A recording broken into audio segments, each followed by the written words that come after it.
Start spreading the news. Old world's here to stay. You want to be a part of it. That old world charm.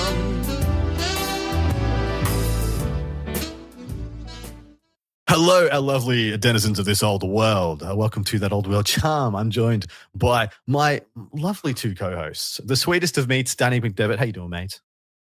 Hey, Adam. How are you? I am pretty absolutely fantastic. And also by the big bird himself, Peter the Falcon Carlissimo. Hello, mate. Hey, guys. How's it going? He's doing it. We asked him not to. We asked him not to, guys. While we're still we're in the forming phase of our podcast, Peter is experimenting with the identity he wishes to portray to you. And as you all saw from last week and into this week, it's not being a very fun or enjoyable process for anybody. What are you talking about? The amount of emails I received and private messages where they stated that my ASMR was on point. I'm nailing it, guys. I'm nailing it. He's nailing something. Anyway, Danny. Yeah, we are here to review and continue our progress through this big blue book, that being the core rule book for the great old world. We have made our way through all the magic and magic laws last week. Hope you guys enjoyed that episode. And this week, we're going to be doing the strategy and the movement phase. We're going to be breaking down how things work therein and giving you our thoughts on what we've learned playing our game so far, what we think is good, what we think is bad, what we think you need to know to get the most out of your games. If you wish to sign up and support us and all the things that we do over on Patreon, you can look up That Old World Charm over there and get a full second half of this show, which will be answering our Patreon questions and also pontificating upon the amazing games that a couple of the members of this podcast have played. Danny played some Two Kings into Wood Elves. Jeez, man, 40k on the brain. We got to fix that. Eradicate that even. Exterminatus even. But please come over and join us. Thank you to the 30 odd people who've already signed up. We absolutely love and adore you all. We should plug a couple of things. We have been lucky and blessed enough to be supported by Goonhammer due to Falcon literally having his foot and half his body forced through that front door. Tell us a little bit more about that, mate. Yeah, so goonhammer.com. I'm a part owner and definite contributor to that website. It's kind of like a one-stop shop for all your hobby and nerdy needs, whether you're into Magic the Gathering or Warhammer 40k, Warhammer Fantasy Battle, Old World, like any of those old rank and flank games. If that's your style, we do articles on them. We've got lots of hobby roundups. We manage statistics for a lot of the kind of competitive tabletop games out there, and we're constantly growing and expanding. And I happen to, be a big part of that beautiful website, and I've gotten to contribute a lot. Recently, I've been putting out articles on the old world, reviewing all of the different factions and units and how they're performing either for me or for my friends. And it's been a big blast. And I'm real thankful to have this opportunity. And they have been gracious enough to provide us an extra platform to get our podcast out to you guys. That's so exciting. Fantastic. Yeah, we really appreciate that support. Danny, anything you'd like to plug, actually? I don't know if you do. I'm good. I want to talk about Old World. Let's plug that. I want to talk about That Old World Charm. And yeah, I want to talk about the strategy phase, Adam. Actually, something I want to mention, another thing I would love to plug that Adam already plugged is our Discord. Something that got brought up by one of our patrons that we didn't talk about last week when it came to the magic phase. And given that we're now about to move into another thing, I'd like to touch on it briefly because it's a really cool aspect that we didn't talk about at all. One of our patrons noted that assailment spells work in both fight phases, yours and your opponent's. Yeah. And we never once mentioned that. And it's quite powerful, and it's really good to notice. So it's weird. Yeah, I knew that, but we crammed so much into that episode. I forgot to mention it at any point. In my head when he said that, I'm like, yeah, you get to use them both because it was posed by like a question, and I'm like, wait, we did like a 2-hour episode on magic and we didn't mention that at all. And you know what? That's going to happen again at some point. Never possibly again. Possibly every week. Guys, if we have to make this a 5-hour show, we will cover every possible scenario that you've ever thought of and more. That's a lie. We're going to omit things on purpose. So you sign up to our Patreon so you can get into our Discord and tell us that we're wrong. We heartily encourage and support that notion. Please do. You want to feel good about yourself? Catch us messing up a wall and then join our Patreon. And I make a lot of mistakes because I get real excited real fast about concepts and then find out totally illegal. Ain't that the truth? Anyway, we're going to be starting this review. Let's get enough of the foreplay. We're going to start in this review on page 116, the strategy phase. Brand new phase. Never existed in any other game, but in any other words and under any other notations or names. The strategy phase is brand new. Never seen it before. Never seen its kind again. This is an addition to our great old world with, and we did kind of, we had something similar to this, but it was in a different terms and conditions, and everyone argued about whose stuff keyed off first. Danny, give us the breakdown of the strategy phase and how it works. So give us the sequence. So the strategy phase is broken up into four different subphases. You have your start of turn subphase, your command subphase, which is totally not a different whole other phase in another game. Then you have the conjuration phase, and then you can rally fleeing troops. You have to do those in order. You don't have the option to go like from one and jump back to another one. Yeah, you don't have a choice of order of operations. Literally, it's just stepping you down through these things. Peter, is this a good addition to the game? And give us your TLDR. Is this an impactful part of the new way the old world is played? Or is this just a couple of terms and conditions to make what used to happen at the start of the turn a bit more cleaner? Actually, I think it is like a really interesting addition, even if just to give you that extra minute to kind of like plan out your next turn. It's, to me, what I've been using it for is kind of like my centering, minute or two, like after my opponents had their turn, it moves to my turn, I'll even say it out loud, start of turn. And that's kind of like what centers me on, okay, well, now I need to go. Sure, I've been like planning ahead, but this is the thing that kind of gets all the jumble that's going on in my brain set aside. And now I can start going like step by step. Okay, I need to do this, then I need to do this. And I do find it very helpful as kind of like pulling you out of the game for just a second, at the very least. Yeah, I totally agree. There's like a general peak and trough flow to the way other, rank and flank strategy games have played over the years. And this is what you're describing as kind of, this is a forced pumping of the brakes, evaluate the battlefield kind of a moment, which I think is actually a really good way of describing it. Give us, Danny, give us an example of something that happens at the start of turn, just people at home. So the first thing you do is the start of turn abilities. If someone has something that keys off here, what would be an example of it? God, I'm trying to even think of what Me too. has this, right? Why it seems like a placeholder for like when they used to have like other things that had to happen at the start of the turn. Mm-hmm. So I honestly, I cannot think of what this is. I just automatically move on to the command section of the phase almost automatically with my armies. Peter? Yeah, so stupidity happens at start of turn. Okay. Ambushers is start of turn. Sure. All spells end at start of turn. Also, most remains in play spells that are vortexes, they move at start of turn. So you do get to move them before you have a chance to dispel them. That's really about it. So it's like all spells end unless there remains in play. Vortexes move. You do like stupidity tests, ambush tests. And then I think the only other thing is the breakpoint mission possibly ends, or you get the bonus at start of turn. So easy done. All right, moving on to the command portion of this phase. During this subphase, powerful abilities, both magical and mundane, are unleashed in the form of special rules.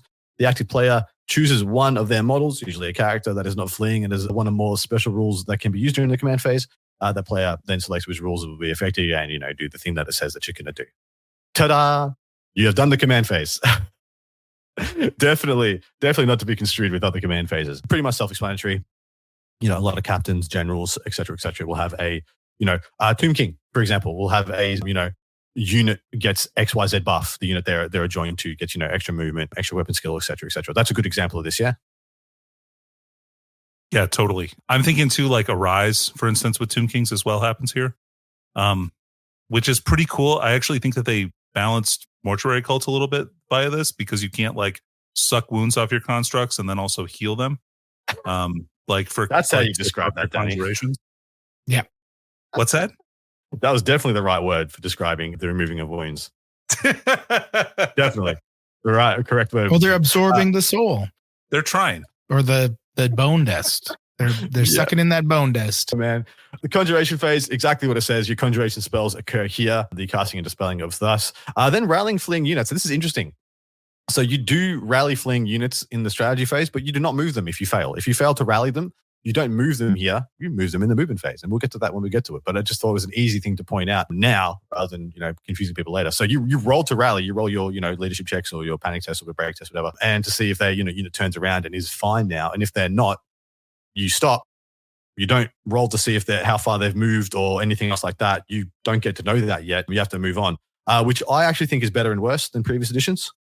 But we'll talk about it more as we unpack it in the movement phase. Rallying units, of course, when you rally them, regain composure, returns to the fight. Upon rallying, a unit is immediately performed a free reform. The unit cannot charge, of course, etc., etc. Insurmountable losses is still a portion of the game here. Any unit that has been reduced below half strength to its starting number of models, so below starting number of models, is a -1 modifier to leadership when they attempt to rally. And any unit that has been reduced to below a quarter, so sorry, apologies. Any units below 50% is -1 to their rally, and any unit below 25% can only rally on a double ones, which has been a kind of a part of the game in perpetuity, right? For a long time. Well, do you guys, Yeah. You guys know when that came in? I don't. It's been there forever, as far as I'm concerned. I feel like it's 6th, maybe not. I don't know if it was in 5th or not, but it was definitely in 6th edition. That's the whole strategy phase, by the way. And it took us 7 minutes. I was timing it because I said to the boys, if the strategy phase takes us more than 10 minutes, well done. It's one page. We missed something big. We definitely did. What? I don't know. We're going to find out. Someone's going to get in the comments. Someone tell Get us. in the comments. Yeah. Is the strategy phase a good addition to the game, Danny? I know we heard from Peter already, but now they're at the end of it. What's your thoughts?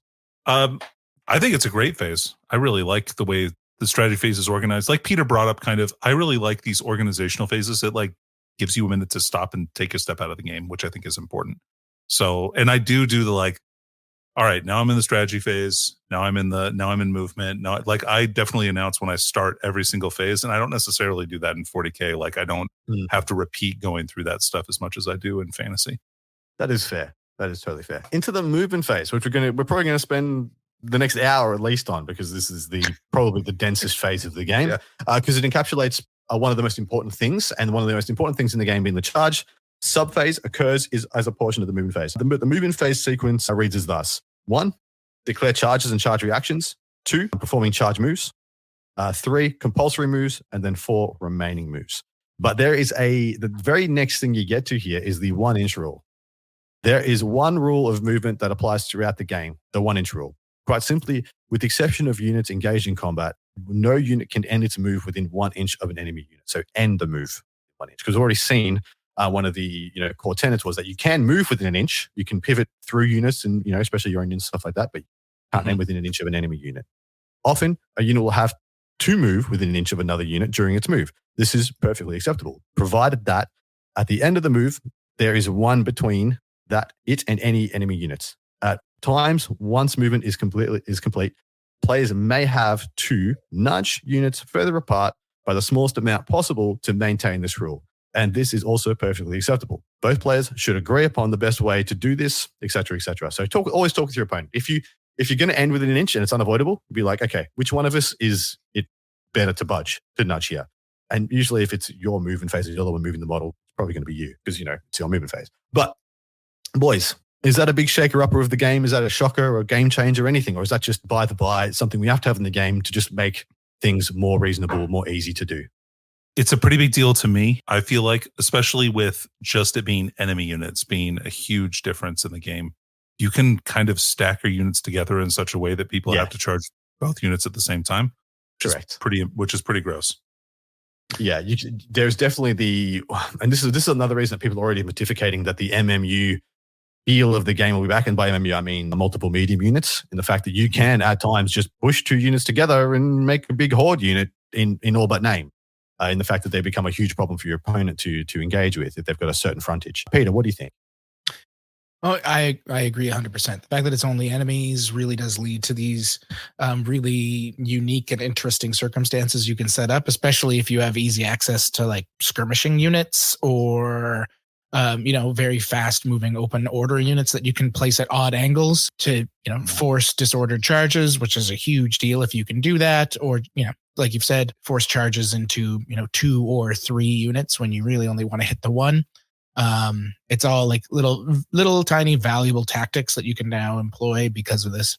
Yeah, agreed. I mean, but just pumping the brakes on our suspension of disbelief, it's not too outside the realm of what would occur on a battlefield, right? Oh, we're getting charged by that cavalry, hey? Well, it'd be really bad if they got around the sides of us and flanked us stuff. We should probably just make a big old wall. Like they did on the greatest and most historically accurate movie of all time, Braveheart. Yeah, excuse me. Yeah, but in Braveheart, you didn't have just like one guy like walk in front of the edge of 20, cavalry guys and just be like, I'm going to stop all of you right here. Yeah, that's right, buddy. Wait, yeah. Peter, how long has it been since you've seen Braveheart? That absolutely happens in the movie.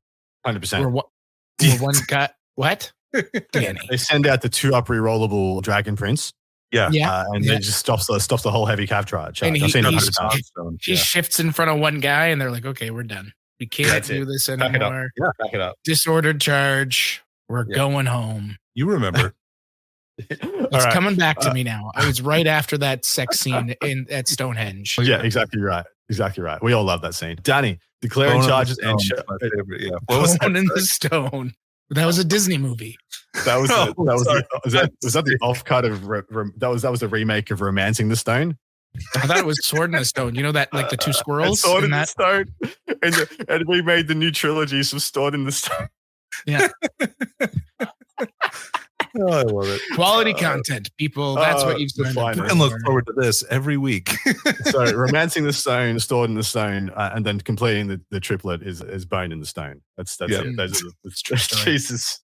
We're creating mythos here. We're building. But anyway, Danny, tell us about declaring charges and charge reactions. Break it down for the people. So you declare your charges at the start of the movement phase, and you declare which units are going to charge. And so you just pick one of your units. You pick an enemy unit so you pick an unengaged unit that you have. Obviously, you can't charge if you're already trying to fight someone.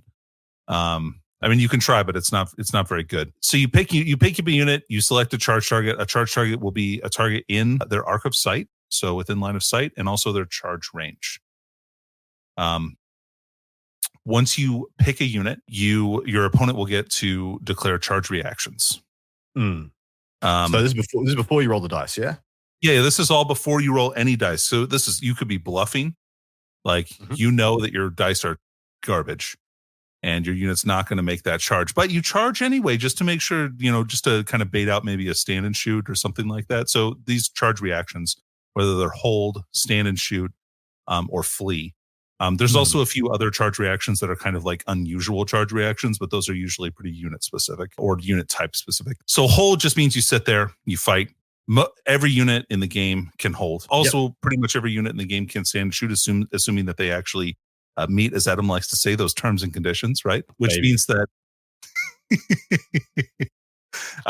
if the distance between the two units is less than the movement characteristic of the charging unit, the charged unit can't shoot and they have to hold instead. So you should measure this before you decide whether you're going to stand and shoot. Probably your opponent should let you, if you make a mistake and decide to stand and shoot when you really can't and you would rather flee, a nice opponent is going to let you do that because everybody can measure that stuff all the time, obviously. And then finally, and once you stand and shoot, you can't stand and shoot again. All of their charges you're just going to hold against, which is a change from 8th edition. And then finally, you can flee. And there's some units that can't flee, like units with frenzy, units that are immune to psychology, units that are unbreakable. And fleeing as a charge reaction means they just pick up and run. So they get to make a flee move. You pivot them. You measure center to center, the center of the charging unit to the center of the fleeing unit. And then they flee along that arc, whatever their flee roll is. So whether that's swift stride or 2d6, drop the lowest. Yep. Or if they flee through terrain, 2d6, drop the highest. So that's kind of charge reactions, like in a nutshell there, and then and also declaring charges. Beautiful. Love your work. Peter, anything to unpack from that people need to know?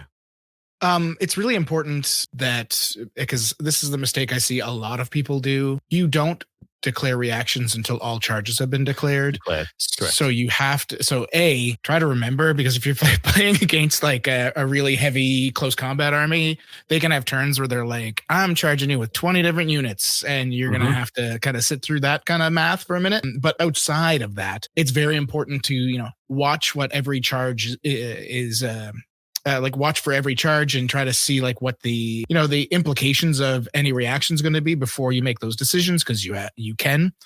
So if they do charge, like say they charge your stand and shoot unit, your really hefty, I don't know, Lathern Sea Guard, which have a special stand and shoot option.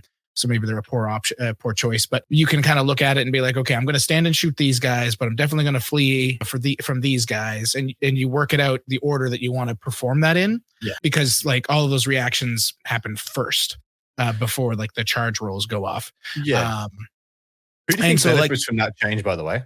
Because previously there was very much a cat and mouse or chicken kind of feel about the previous say 8th edition or some other WAP or Kings of Wars interactions, where especially in 8th edition I would be like, I'm going to declare this charge, and then you'd look your opponent in the eye, stare them down, and be like, "You're going to do, buddy," and you go on to the next one. Unless I remember that incorrectly.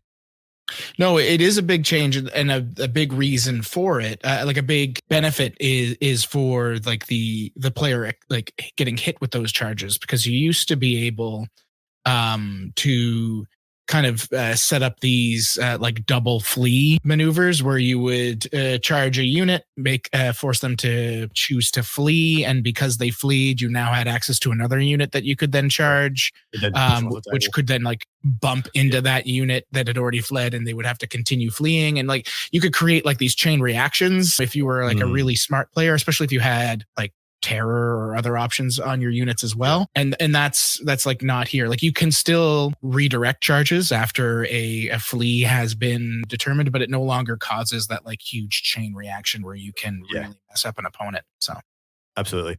All right, we'll stick with you, Peter. Tell us about charge moves. How do they actually work? Okay, we're not going to cover who can charge. We're not doing that. Oh yeah, sure. Yeah, go for it, mate. Okay, like I'm really like, what are we doing here? So who can charge? When you're declaring charges, it's important to know you obviously can't declare a charge with a unit that's already in combat. You cannot declare a charge with a unit that's currently fleeing or a unit that just rallied in the previous strategy phase. Units that are in marching column, however, can declare a charge. They just cannot perform a charge move. This is kind of important for a few reasons. One is for the opponent to be able to get reactions off against, like, let's say you have a unit with frenzy that's in marching column. That frenzied unit still has to declare a charge, even though it can't actually move. And then, so that would allow a unit to stand and shoot them perchance, or maybe get a free movement if you know that you're going to auto rally anyway. There's also the drilled special rule, which allows you to perform a redress your ranks maneuver, which we'll kind of cover later, but it lets you change, like increase or decrease the size of your ranks. So you can use, you can go in marching column to move, declare a charge, and then when you go do your charge move, you can use drilled to make your ranks bigger, so you're no longer in marching column and actually perform the charge move. It can be used for terror, because terror does cause a fear, like a panic test, regardless of the fact that something with terror in marching column can't actually perform the charge. In rare cases, units may be prevented from either declaring a charge or making a charge move by some kind of special effect, like stupidity. Yep. Additionally, a unit cannot declare an impossible charge. And this is because a unit, like either the enemy is beyond the charger's maximum possible charge range, which we'll cover momentarily, or because there's like terrain or other units in the way that would make it so that like it's an impossible like distance for them to make due to wheels, etc. Easy done. Charging more than one unit. Normally, you can only declare a charge against a single enemy unit. However, should a unit be unable to, charge a single unit, as in they don't have a choice but to connect with another one, both units are treated as having had a charge declared against them, and both get to react in the order of the controlling player. So whoever's units they are, they get to choose which one that they do in which order. But breaking both of those down, Peter, anything really spicy or interesting in there? I mean, this goes kind of back to what we were describing before, where you can kind of set up these odd charge options now, where opponent is forced to charge more than one unit. And like where this really kind of comes up is a situation where you measure things out. You're pretty sure you're only going to get to hit the one unit. But then when you actually perform the charge move, you realize like it's impossible. You have to strike two. And basically what this is saying is like your opponent can choose to, in retrospect, perform a charge reaction to that is what I'm gathering from it on top of everything else. So. Correct. All right. Charge moves with charge reactions declared and resolved. It's time to actually move a unit. How far a unit can move is based on its movement characteristic. However, because a charge represents a warrior pushing forward, blah, blah, blah, to represent this, as well as the capricious of fate, a unit's charge rate is determined by first making a charge roll. To make a charge roll 2d6 and discard the lowest result. The highest result is then added to your movement characteristic, and that is how far your unit can charge. If that does not connect with the unit, as in you have not rolled far enough on that d6 plus your movement to make it, you can't cover the distance. The warriors simply lose impetus. If the units fail to charge, it moves directly forward a distance equal to the result of the charge roll. So wheeling as required. And we'll get into wheeling as it goes. Maximum possible charge range is something we need to discuss as well. A unit's maximum possible charge range determined by adding 6, the highest possible result on a single dice, to its current move characteristic. And that's one of the T's and C's you must meet to declare a charge. They have to be within 6 plus your move characteristic to even say, hey, I'm charging you. If they're even half an inch out of that, you can't actually say, I'm going to charge you, even if you are trying to bait something, trying to move or get a maneuver working in your favor. This is all pretty straight up and down. The major exception here is that we used to have 2d6 plus your move characteristic as the charge move. Now we have a 2d6 take the highest. Is this a big change to the feel of how the old world plays, Danny? Yeah, I think it makes everything move a little bit slower, like especially getting into combat, obviously. And it also makes any kind of charge modifiers that you can make like super important, like that with Swift Stride or other abilities. So quickly, while we're here, how does Swift Stride interact with that charge roll? Just to do it while it's pertinent. Yeah, sure. So Swift Stride lets you add a d6 modifier to your charge. So while it might seem easy, as it did for Peter and I when we first started playing, to just roll 3d6 and drop the lowest, it's actually a modifier. And so it's not going to be one of the dice that you can drop. So we were talking about it, and we all kind of think, like, for charging with Swift Stride units, because that extra d6 modifier also allows you to increase your maximum possible charge range by 3 inches as part of the Swift Stride rule. So it means you can charge actually further than your maximum charge range. Which is interesting. So don't think that like you're locked into that maximum movement plus 9 inches. You can actually move a little bit further, especially if you roll good on that Swift Stride bonus. Exactly right. Yeah. But on the other hand, also don't forget, like, it is only plus 9 with Swift Stride. So even though you could theoretically say move 19 inches with like a 7-inch move Swift Strider with your like 2d6 drop lowest, add an additional d6. You can't declare a 19-inch charge. You can only declare a 16. Correct. It goes both ways. Okay, Peter, moving into compulsory moves, mate. What happens here? Now, this, I will point out quickly, this is where you actually move your fleeing units. Now, what is interesting here is that, sorry, I told you to do this, now I'm taking over. You rally in the strategy phase, but if you don't rally, you don't move your units until the compulsory moves. Where this is kind of key is that I have lost games in previous editions because my units, in the first thing you used to do in the movement phase was rally, and then move if you didn't. Is that correct? Yep. Yeah. And so I had things that didn't rally, saber tusks, block, gut bust charges that were going to win me the game because they didn't rally on their 4 or 5, whatever it is, and just flee directly in the way of the charge, and I couldn't wheel around them. And so now that doesn't happen. There's no chance of those things getting in the way. It happens after the charge, which personally seeing is that one of my most pertinent memories is losing a top table game because of such an occurrence. It's very, very pertinent in my mind. But Peter, compulsory moves, break it down. Sure. So compulsory moves, these are movements that have to happen no matter what. Generally, fleeing units is the most common compulsory move you're going to make, in which case you are going to roll 2d6 and your unit's going to run away that many inches toward either away from basically in a straight direction from wherever it was currently fleeing. Another type of compulsory movement that's relatively common is the random movement characteristic. So you'll sometimes see units with like the special rule, like random movement, and they'll have for a movement characteristic like 2d6 or 3d6 or something to that effect. Those units move here because they cannot declare charges. In fact, if they just bump into something, that is a charge for them when they roll that random movement. So that's where this occurs. It's great in those cases because it doesn't, they can't provoke a charge reaction as well.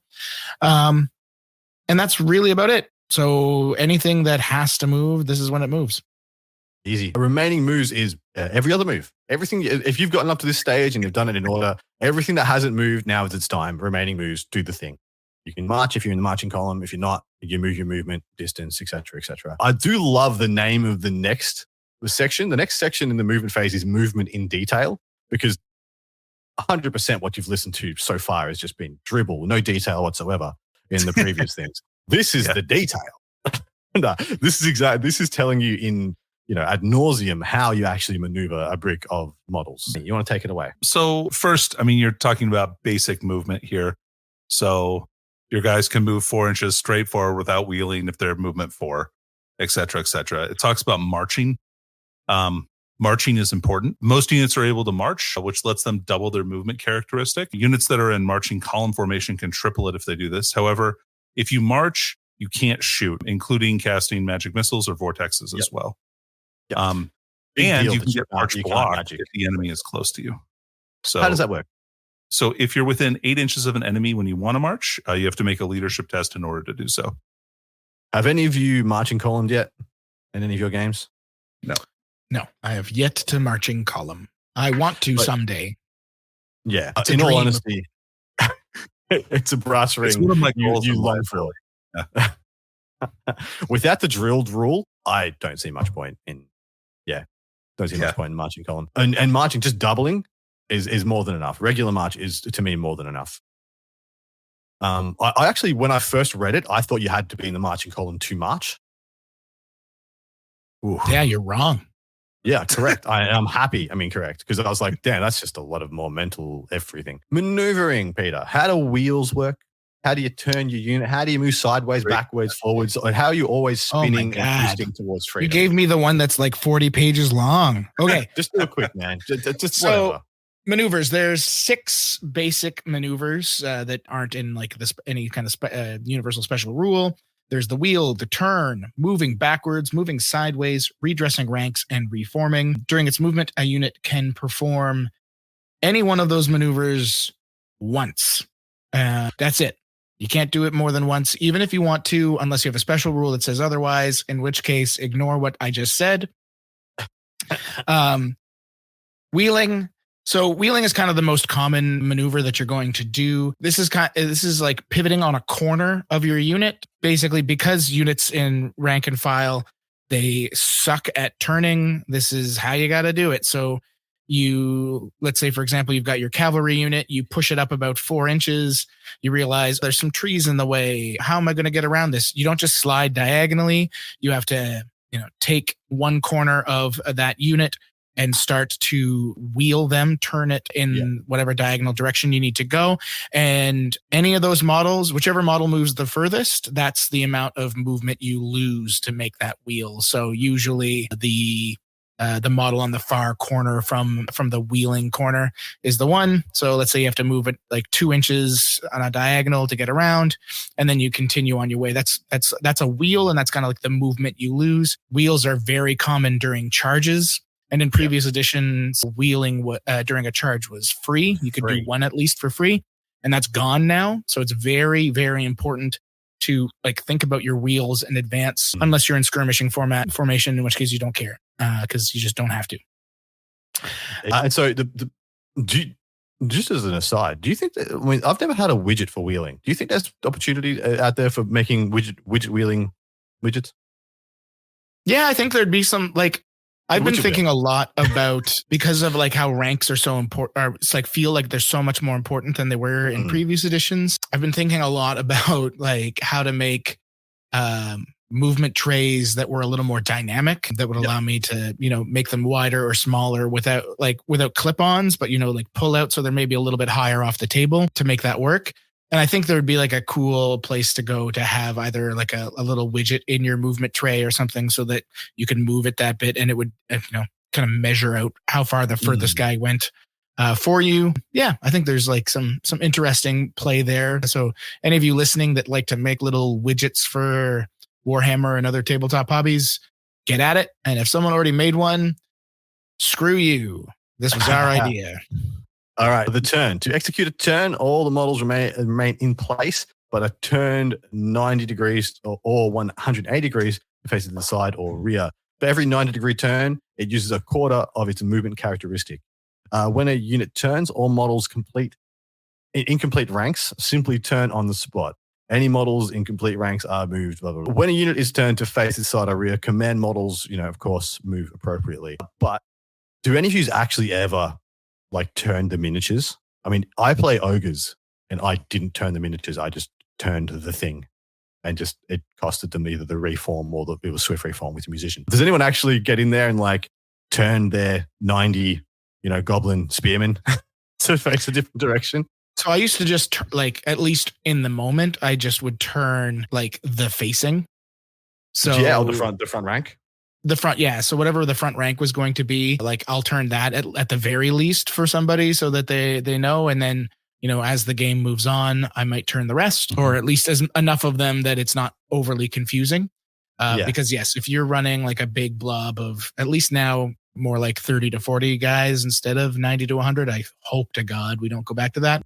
Like you at least get those like first 5 to 10 dudes flipped around so that your opponent is aware, this is the way they're facing now. Yeah, and that is the easiest, quickest way, I believe, especially if, game's underway and you got some time pressure or you just want to get to the good bits. How do you move backwards and sideways, Danny? Well, that's easy, Adam. You just do it. Victory. Bam. Allow you to move backwards so you can do that. You just have your movement characteristic, and you can also shuffle sideways, have your movement characteristic. So fantastic. You can maintain your same facing and you just move sideways or backwards instead of actually moving like on rails like you normally do. Easy done. So that's pretty much the same as it's always been. Yeah. Nothing new there. Yep. One thing too, I don't know if we picked this up on wheeling. For units that are really long, did we talk about measuring wheeling from the back? No, but we should. Yes. Yeah. Because remember, it's the model that moves the most, not the model at the front necessarily that you're measuring. Yeah. So like a Bretonian, Bretonian lance is a good example of this, right?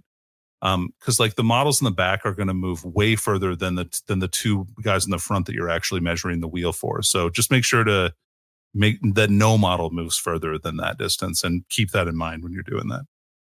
Yeah, great point out. Great catch. Readdressing the ranks. Units can readdress the ranks by moving models to or from their rear ranks to decrease or increase the number of models in their front rank.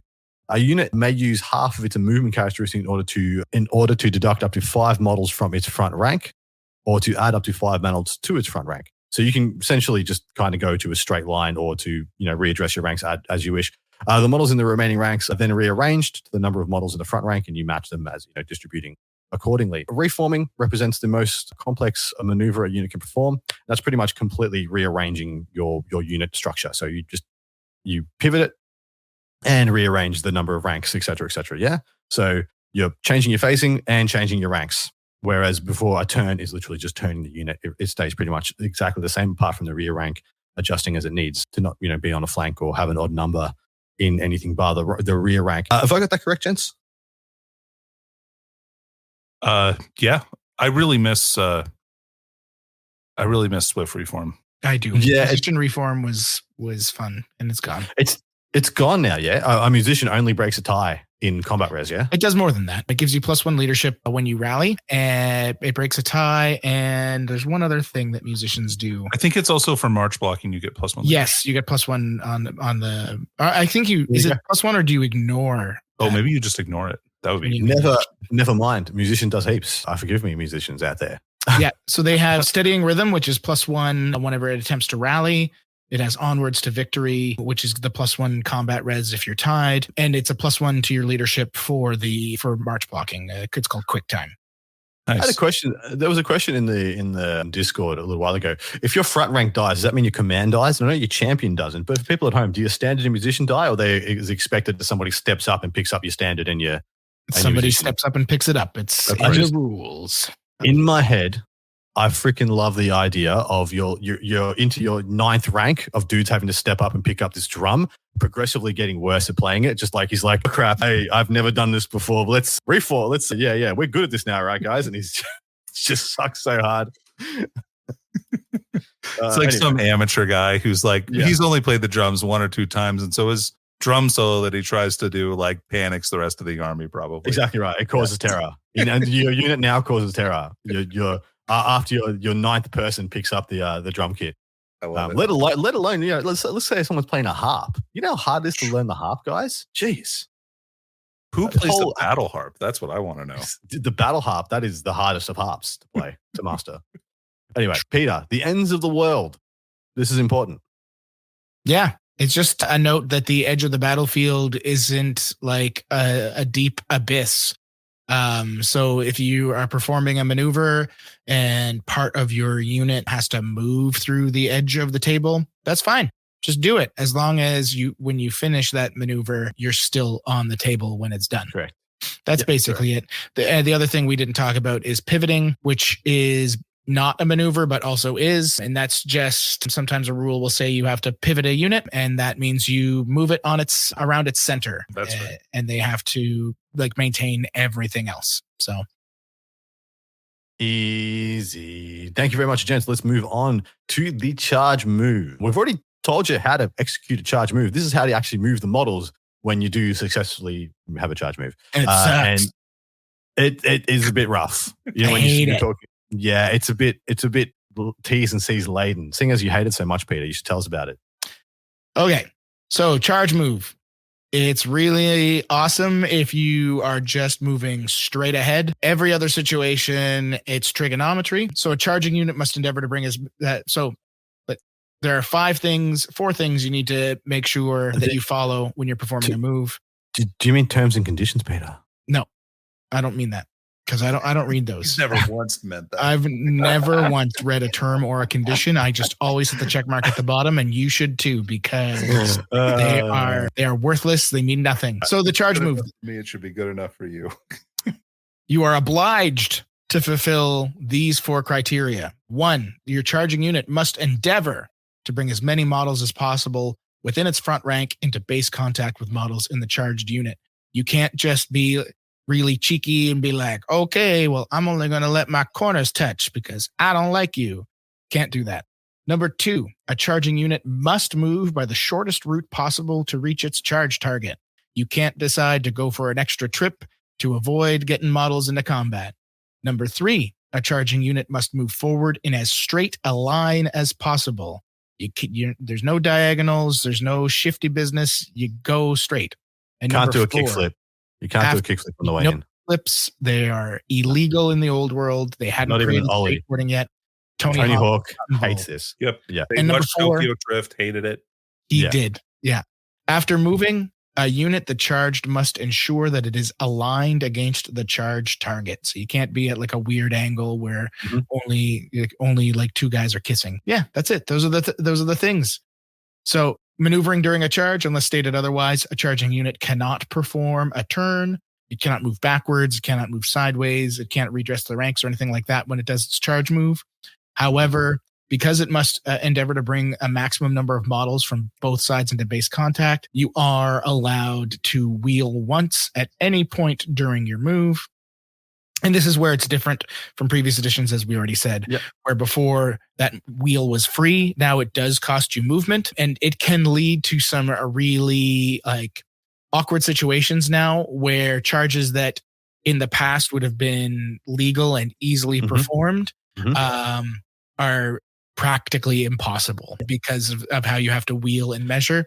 It does add at least a little bit of a bonus to being in smaller ranks, which, given the fact that there are all these bonuses to having 6 or 7 or 8 guys wide these days, it's nice to have that, I guess, as a counterpoint to staying small, so your wheels aren't as unwieldy. Now, the one thing they do note is that the charging unit does not have to complete the wheel if doing so would cause it to fail the charge or would prevent the completion of a charge declared by another unit. Once a charging unit has completed any required wheel, it completes its movement, moving straight ahead towards the charge target and stops as soon as the 2 units touch. So you got to do your best, basically, is what this all lays down to. Yep. And then this is what the one thing that has confused me so far is trying to figure out the number I require to complete a charge. Because if I just measure closest point to the closest point, which is what we used to have to do, that used to be the charge distance. Now that is not the case at all. Yeah. Nope. Yeah. So it's hard to decide with your opponent, and like you pre-measure and you're like, okay, I need to roll this to make the charge. It's hard getting that number. Feels harder. And there's some very awkward situations because of that paragraph where it says that charging unit does not have to complete a wheel if doing so would make it fail the charge. Yeah. Where you're left in these situations where you start a wheel and it's like, well, if I go any further, I fail, but I need to go further. Otherwise, I'm going to have to go at an odd diagonal, which we're also not allowed to do. Yeah. And so it has at least a couple times in the 10 or 11 games I've played so far. There's definitely been a few times where I've kind of been stuck with a situation where I don't think this is supposed to be an illegal charge, but I clearly failed it and I rolled much higher than I needed to. So. Yeah. Do you think so do you guys feel like this is one of those things that you want to have a really good conversation with your opponent after you declare a charge? Like, all right, this is how far I think it is. How do you feel about that? Before you even pick up any models or move anything or roll any dice, I think it's really important to do that. I wish that was I wish that was enshrined in these rules, saying that you and your opponent, once deciding, what maneuvers and what wheels are necessary, should, discuss what is required to make this charge, what dice need to occur for this charge to be successful or not. Because the last thing you want to do is have a disagreement. Agree. Yeah, so 100% agree. Aligning to the enemy is up next.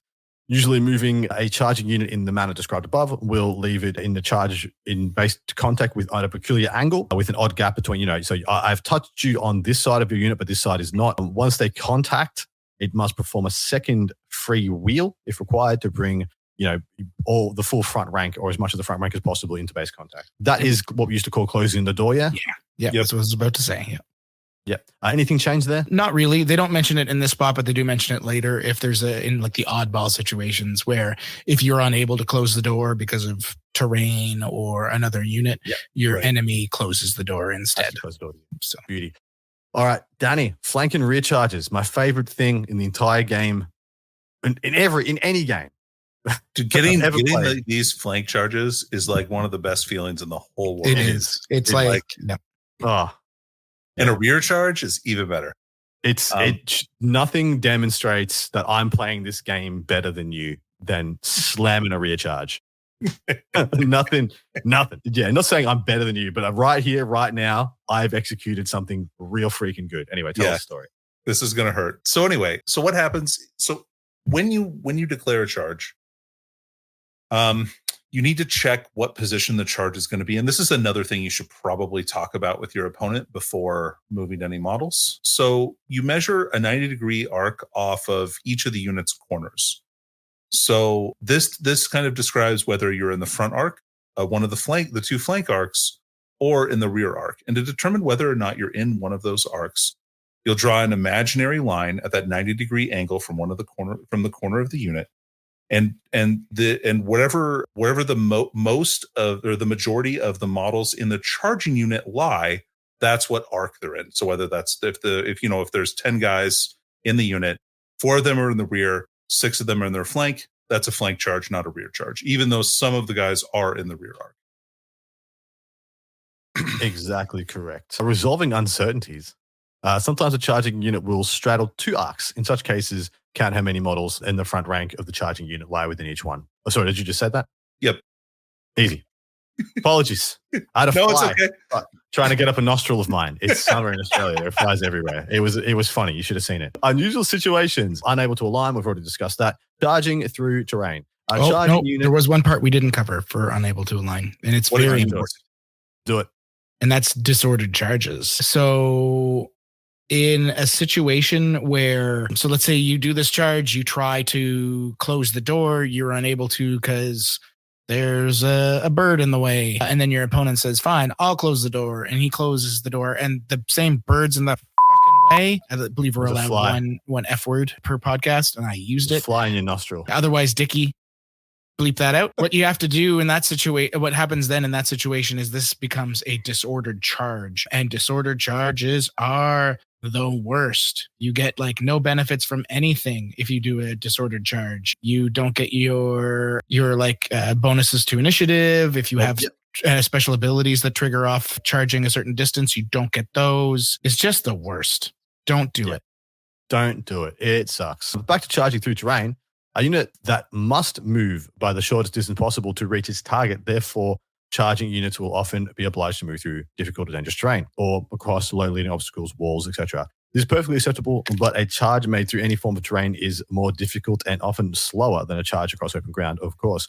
Before making a charging unit's charge roll, check to see if any part of the unit will move through difficult or dangerous terrain or across low linear obstacles. I love how I have to say that at all times. When it makes its charge move, if so, that unit must discard the highest result when making its charge roll rather than the lowest, and will suffer a -1 modifier to its move characteristic to a minimum of 1 when making that charge move. Finally, if the unit ends the charge move with a quarter, 25% or more of its models within difficult or straddling a low linear obstacle, it becomes disrupted and cannot claim a rank bonus. I feel like we missed an opportunity, but we may have to start another show, another podcast called Low Linear Obstacle. I just feel, or it's our band. We start a podcast band called Low Linear Obstacle. The fact that they've said it so many times in one paragraph is quite stunning. Well done to all involved. Charging through terrain sounds like it sucks. Shouldn't do it unless it's a very short charge, Or your wood elves. Or your wood elves, and you don't care, or you got to move through cover, which means they don't care. Yeah, Which is wood elves. Yeah, there's some Or other stuff. your like open order also. Yes. They do not suffer disrupted for Yeah, they being don't in get terrain. Yep. Skirmishers really don't care about it. It's really just closed order, which is, like 70 to 80% of the units in the Most game. units, yeah. But that said, like it isn't pleasant if you're not any of those things. All right, charging a fleeing enemy, Danny. What happens? Great question, Adam. When you charge a fleeing enemy, you have, if an enemy, when charged, decides that they're going to flee as a charge reaction, you've got two options. You can try and go after them and complete your charge, and if you do that, you run them down and they just die. Indeed. Which is the best way to kill any unit, because you don't have to actually roll any dice except for that charge roll, which you were going to do anyway. So that's win-win. And then after you do that, you can reform if you make a successful leadership test. Done. The other thing that you can do if your opponent decides to flee is, instead of trying to run them down and cut them down like dogs, you can redirect the charge to a different unit that's an eligible charge target. So all the same criteria that you would have to meet for charging the first unit, you would also have to meet by charging the second unit. And then that unit can choose to, in order to actually redirect, you have to pass a leadership test. If you do so, then you can actually redirect the charge, and you don't have to go over your initial charge target. The target of the redirected charge can then do all the standard charge reactions that they would like to. Except stand and shoot. Yep. And they can flee, but if they do so, you can't redirect the charge again. You can only redirect one time. Correct. Multiple charging units. When two or more units are charging in the same arc of a single enemy unit, they are considered to move simultaneously. British units must try to bring the maximum number of models from both sides into base contact. Multiple charging targets. A unit may be unable to charge its intended target without making contact with another enemy unit. In such case, the charging unit must declare a charge against all the enemy units that will have to contact, and each is able to declare its own charge reaction. I don't know why they need to say that again, but that was exactly a paragraph I've already read, which, waste of my time and yours. If the charging unit is unable to align itself to all the enemy units, once contact is made, those enemy units and the charging unit can align themselves. The charging unit counts as having made a disordered charge against that enemy unit if it was unable to align against it. So the best thing to do there is to this is just talking about, squeaky tactics, is to have two units next to each other, but one is slightly offset. So it's impossible for them to full frontage base both in a single move. So one has to align of the ones that they've charged and therefore making the disordered charge. Yeah. It's just the quick and easy way to jank that, theoretically. They even have like a picture that shows exactly they do doing that. And it's awesome. How to use tactic that this stuff. Beautiful. Yeah. Use that tactic. Disgusting. Yeah, we're going to do that to each other. It's fair. Night Goblin players, do that. Only Night Goblin players. Nobody else. Yeah, that's it. Accidental contact, Peter. Sticking with you. Accidental contact, sometimes particularly during the push and pull of combat. Units make accidental combat with enemy units. Should this be unavoidable, suck it up. So if a unit is contacted in its front arc, and if it is not itself already engaged in combat, the unit may either commit to combat or it can give ground. So this is like usually a situation where you've declared a charge, but for whatever reason, and there's plenty of them, you end up having to bump into an enemy unit. And what this allows the opponent to do is say, okay, well, you didn't declare a charge against this, but I want to be in this combat, so I'm going to let it happen. Or you can just move 2 inches away so that you don't have to take that fight on because you weren't allowed a charge reaction in this situation. However, if a unit is accidentally contacted in its flank or rear or is already engaged in combat, its owning player must move it. And if necessary, all of the units it's in combat with, the minimum amount necessary to ensure it is both 1 inch away from the unit that accidentally contacted it and it's still engaged in combat. There are a couple other examples here. Accidental contact when running down a foe. So sometimes a charging unit that is chosen to run down a fleeing charge target makes accidental combat with another enemy unit. When this happens, the charging unit is considered to have redirected its charge. This happens pretty frequently. You declare a charge against a unit, they flee, they bump through the whatever that's behind them, and then you hit that unit instead. And then accidental contact during a charging unit might find its path unexpectedly blocked by another enemy unit, usually one that has fled from a different charge. And this is kind of like that back and forth of declare a charge. Once the reactions start, a fleeing unit kind of gets in your way. In this situation, if the charging unit is able to wheel to avoid the unit, it should. If that is not possible, because doing so will fail the charging unit has two options. It can halt or continue ahead. If it halts, you just stop moving. You say, okay, well, I don't like this. And you stop 1 inch away from the unit that's now in your way. Or if you choose to continue ahead, the charging unit makes accidental contact with the fleeing unit. It wheels to align as normal. The fleeing unit is considered to have been run down by the charging unit and is immediately removed from play. And then the charging unit's movement comes to an end. And it cannot attempt to reform. Or if the charging unit makes accidental contact with an enemy unit that is not fleeing, simply treat the charging unit as having redirected the charge into that unit. So it's just a mess. It's a big mess. There's a lot of stuff that can happen in this game. So much in that section. I'm happy it's all there because it's all laid out pretty exhaustively. I'm happy it's there. It's not great for a TO because every situation, not every situation, but a lot of situations are covered because these are the questions you get when you're trying to run an event. Correct. So yeah. Does accidental contact happen that much in the old world? The running down the foe one happens pretty frequently. Yep. Like that's going to happen all the time. Yep. The other ones, it's much less common. But you can still use like a flee to get in the way of another charge and then that unit gets run down, but you protect another unit. Yeah. Yeah. You can still do that kind of stuff, which is cool, which is very cool. All right. The flee.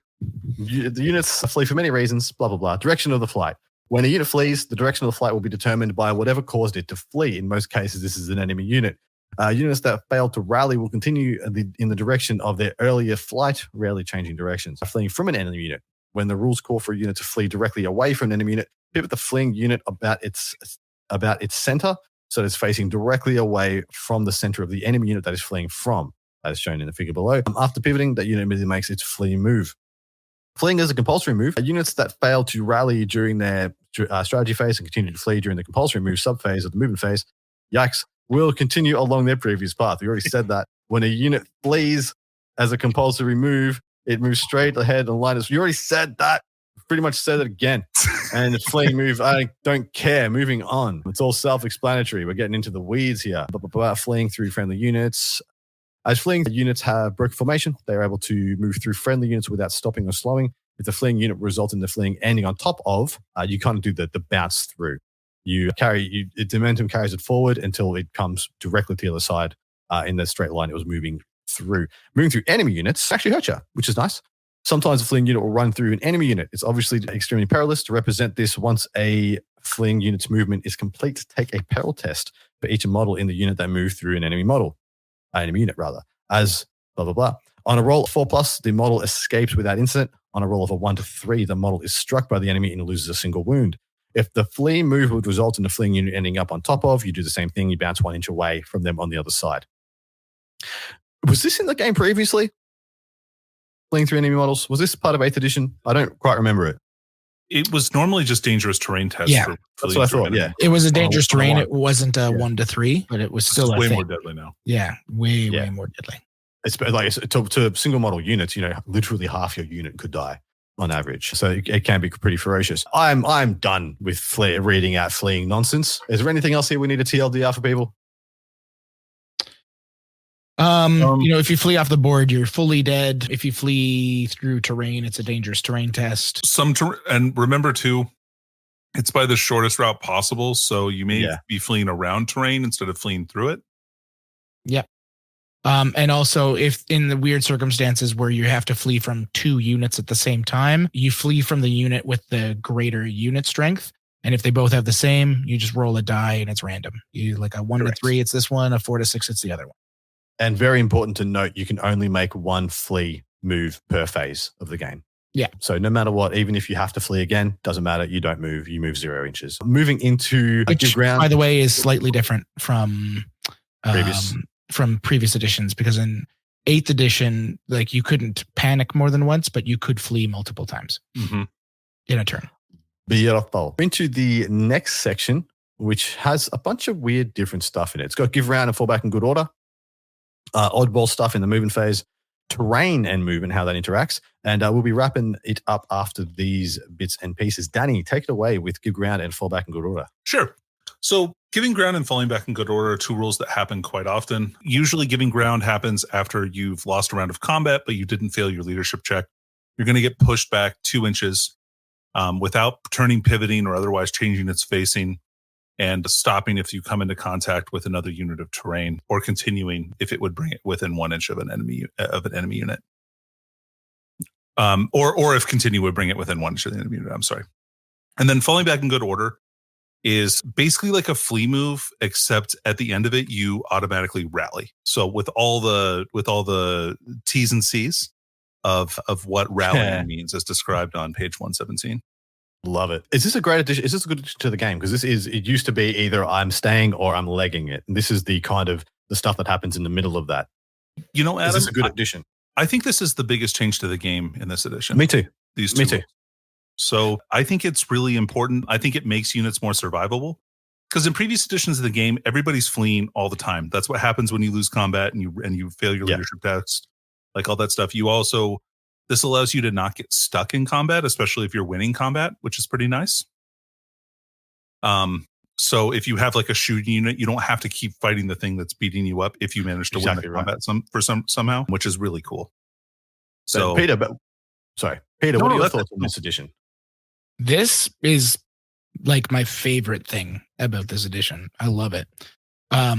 It's also great that these 2 things don't only occur due to break tests. Like fall back in good order is a possible reaction for a panic test. If you have more than 50% of the unit left, that you fall back in good order rather than just fleeing until you succeed a leadership test, which is huge. There's a lot of abilities that force units to give ground, and it's basically adding 2 new universal special rules that fix a lot of like the feel bad moments from previous games, from previous editions of the game. It's also very cute when it comes to other things. One thing we were talking about in the Discord, a patron had asked, why there was no more combat reform. Or if combat reform even still existed because they couldn't find it, and it doesn't. And so if you don't get fall back in good order and you get like hit in the flank and just barely lose combat over and over again, you're stuck with a guy in your flank or your rear forever, because they're just going to keep following up and getting stuck inside, getting stuck behind you until you can, give until like the end of time. And it's just like little cute things like that in this edition that I love. And it kind of changes the pacing of the game too, for the better, in my opinion. Yeah, I do agree. And previous editions that I've played and previous other rank and flank games, everything just felt so binary all the time. I'm either winning, like as in I'm annihilating you and winning and running you down, or that's happening to me. There was very little gray. It was either I'm getting smashed or I'm smashing.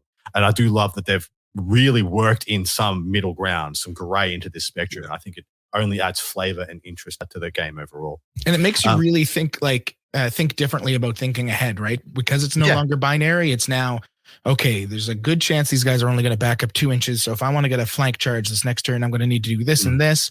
But, if he falls back in good order, I might have to do this instead. And it kind of like really changes your thought process for like setting up your follow-up turns.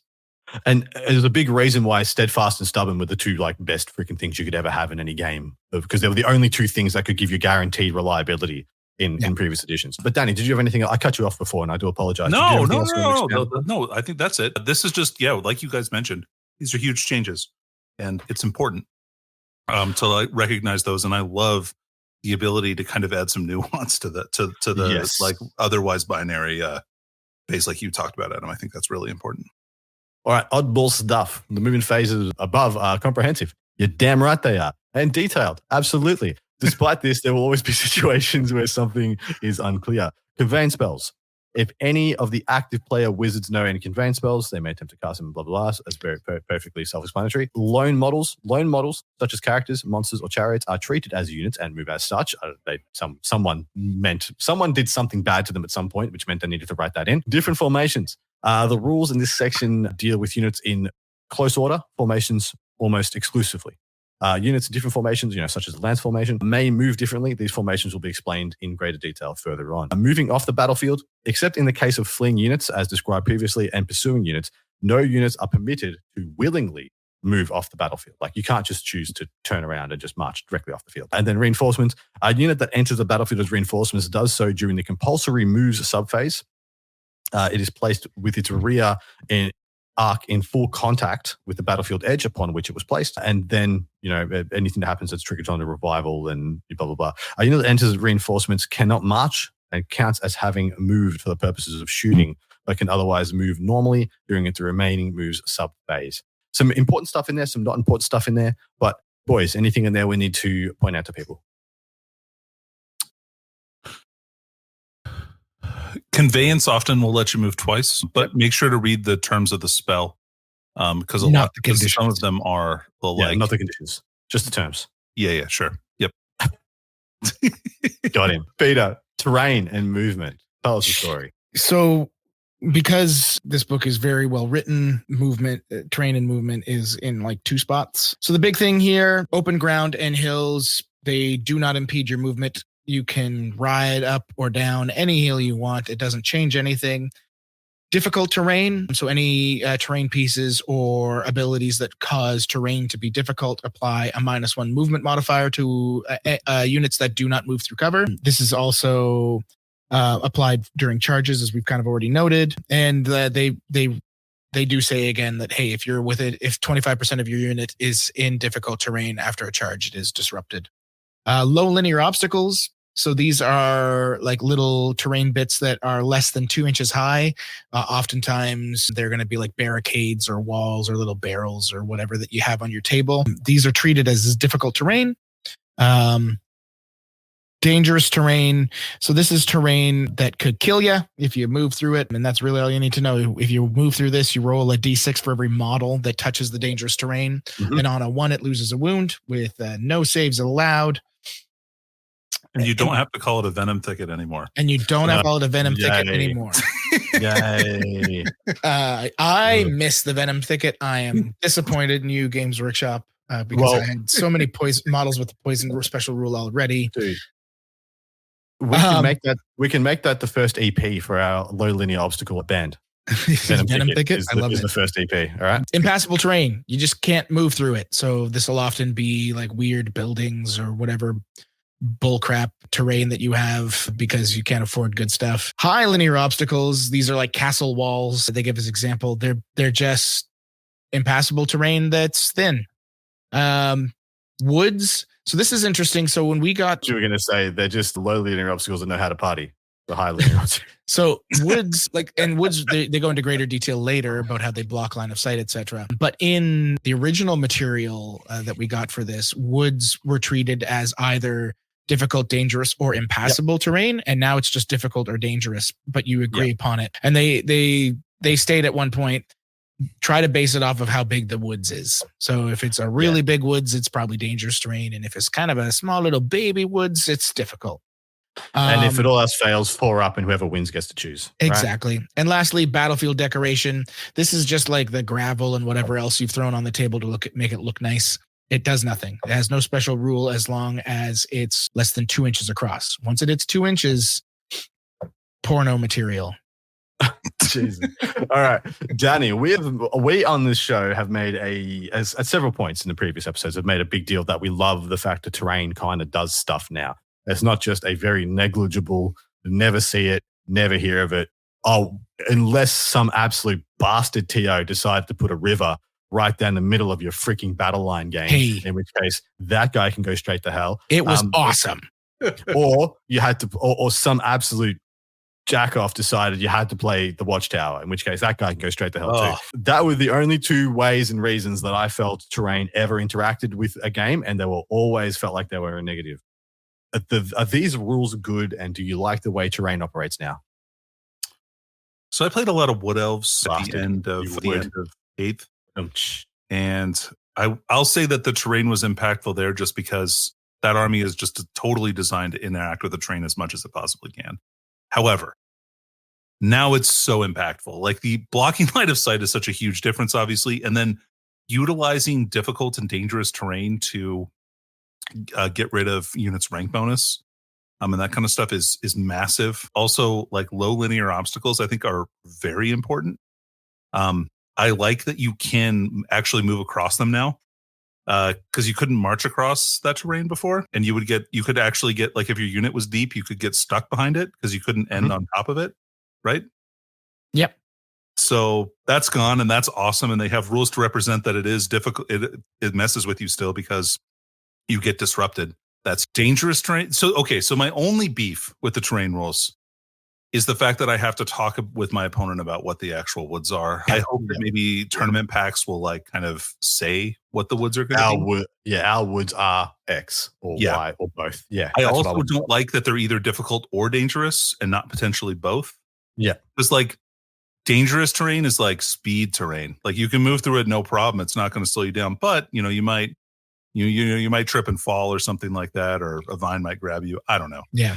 I'm of the opinion they should all be difficult, and you should have to agree if they're going to be dangerous as well. That's how I feel. I agree with that. I really agree with that. But I'm excited. The terrain rules are awesome in this edition. They're the better than they've made in years. So, and we haven't even covered all of them because like there's a whole terrain section that kind of goes even into more detail, right? Later on. The one thing I will say, just as a correction, the thing about being disrupted kind of already existed in 8th, in that unless you were skirmishers, you couldn't get rank bonuses if you were in a forest. Yeah. And then skirmishers had stubborn or steadfast when they were in a forest, regardless of how many of them were left, which was kind of a neat little rule I used to abuse, which is the only reason why I'm bringing it up. Or if you had Strider, you could ignore that too. Exactly. Yeah, Forest Strider, which Wood Elves had. Well, gentlemen, that brings us to the end of the movement phase. 9 pages of discourse and debauchery just rambling.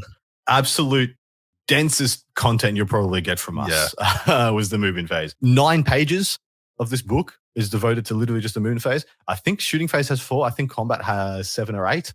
So yeah, this is definitely was the thickest of the phases for us to break down. Hopefully it wasn't too tiring for you, too exasperating. I know when I felt like I was reading out the same thing regarding flea moves for the 4th time, I threw my hand up in the air like I didn't care, but I do. I really care. And I care about you. I care about your enjoyment of this old world. So please come over and join us over in the Discord. That old world charm. And hopefully you're enjoying us on all the aggregates right now. We're up on everything. I think Peter, the lovely Falcon, managed to get us up on iTunes now as well. So there should be no excuses. And please feel free to spread the word, share, like, or subscribe. There's no way to like or subscribe. I don't care. Just tell us you love us. That's all we want. Gentlemen, the movement phase, the changes that have occurred, our final kind of takes. Danny, is this well done? Because there are some things in here that are good and some things here that are laden with some issues and confusing, counterpoints and dot points. Yeah, I do like, in general, the movement phase rules. I think they're pretty good. Like we talked about, I do miss stuff like Swift Reform. I thought that was cool for the game. But I understand why they don't want it also in the game either. It makes the game a little bit more regimental, which I think is important for like ranked up units to get some bonuses there, or at least be like skirmishers get some benefits that actually make them seem more worthwhile in that situation. But yeah, no, overall, I really like it. I don't have any super critical complaints of it. Like some of the charge stuff is weird. I wish that there was a freewheel on the charge just for like ease of movement, but I think that's going to create more issues than it's going to solve problems. I think you're going to see a lot more clipping because of stuff like that. Units where you're going to like kitty corner units because they can just barely make the charge and that kind of stuff, which you don't like to see. You like the full on units touching all across all their bases, and it looks nicer and that kind of thing. But yeah, that's kind of those are kind of my takes on the movement phase. Peter boy, I have nothing to add. Like that's it. Movement phase is great. I mean, movement's always been the most important phase in the game. Yep. And now even more so, really, because of the way that charges have been slowed down and the way the magic phase has changed. And I think they did a really, really solid job, other than I do feel like charges are a little more clunky than I would like. I don't mind that they're slower. I like Danny, I wish that there was a free wheel or there was something a little bit more forgiving when it came to that, just because it also just doesn't feel good unless you're purposely trying to do it to do those little nudge combats where you only get like, two guys touching base to base. And I get that now, like the whole rank fights, but you lose attacks and it looks bad, and it can create like these escalating situations where after you win a combat, well, now it looks even weirder because they bump back 2 inches and now you're kind of at even a more awkward angle. And anyway. Yeah, I do agree. I think that the way your charge moves must move is way too, terms and conditions laden. Without, I don't have a better term. I don't have a better word. It's exactly what it is. There are so many checks and balances to forcing you to do that correctly and in such a way to just make it kind of a headache. Everything else to me seems pretty intuitive, or relatively compared. But that is going to finish us up. We're done. We're out of here. It's done. See you later. Goodbye. No, just kidding. Gentlemen, we're going to go over to part 2. We're going to answer a bunch of listener questions, a bunch of patron questions. And we're also going to discuss the games and the interesting things we've been doing in the hobby in the last week. So hopefully you guys will join us there. Danny, Peter, say good night. Good night. Bye-bye.